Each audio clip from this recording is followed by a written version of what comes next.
TDP 43వ ఆవిర్భావ దినోత్సవం వేడుకల్లో పాల్గొన్న సీఎం చంద్రబాబు కీలక ప్రకటన చేశారు.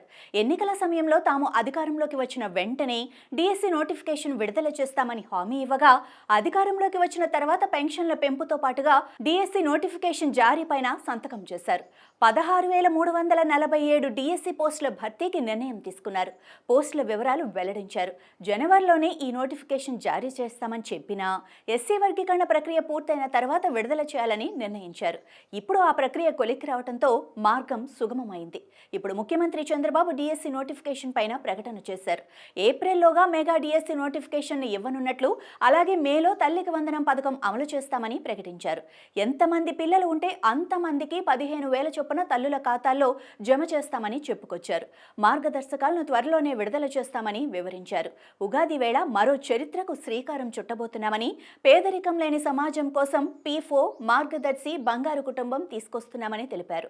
సంపద సృష్టించాలి, ఆ సంపద పేదలకు చేరాలనేదే తన లక్ష్యమని స్పష్టం చేశారు. పేదరిక నిర్మూలనకు అందరూ సహకరించాలని కోరారు.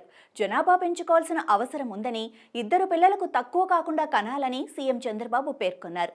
యువతను రాజకీయాల్లోకి తెచ్చిన నేత ఎన్టీఆర్ అని, పార్టీకి మనమంతా వారసులమని, పెత్తందారులం కాదని అన్నారు. తన చుట్టూ తిరిగితే పదవులు రావు, క్షేత్రస్థాయిలో పనిచేస్తేనే పదవులని చెప్పారు.